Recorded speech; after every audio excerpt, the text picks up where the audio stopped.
ഞാനിന്നിവിടെ പറയാൻ പോകുന്നത് കടലാമകളെ പറ്റിയാണ്. കടലിൻ്റെ സന്തുലിതാവസ്ഥ നിലനിർത്തുന്നതിൽ പ്രധാന പങ്ക് വഹിക്കുന്ന ജീവികളാണ് കടലാമകൾ. ഏറ്റവും ആയുസ്സ് കൂടിയ ഈ ജീവികൾ ഇന്ന് വൻതോതിൽ വംശനാശ ഭീഷണി നേരിടുകയാണ്. ഇവയെ സംരക്ഷിക്കേണ്ട ചുമതല നമുക്കാണ്. ഇവയുടെ മുട്ട സംരക്ഷിക്കേണ്ട ചുമതലയും നമുക്കാണ്. ഒലിവ് റിഡ്ലി വിഭാഗത്തിൽപ്പെട്ട കടലാമകളാണ് നമ്മുടെ കടപ്പുറങ്ങളിൽ മുട്ടയിടാനെത്തുന്നത്.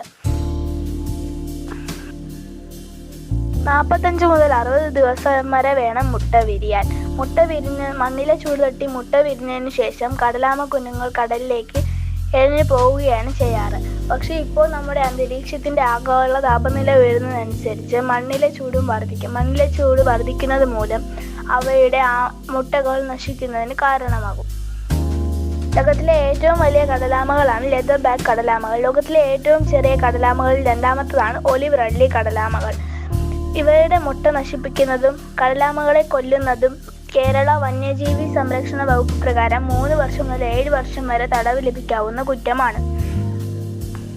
നമ്മുടെ ഈ ഭൂമി എത്ര മനോഹരമാണ്! നമ്മൾ കാണുന്ന ഈ കടലിൻ്റെ അടിത്തട്ട് എത്രമാത്രം സമൃദ്ധമാണ്! ജലജീവികളിലും ജലസസ്യങ്ങളാലും സമൃദ്ധമാണ്.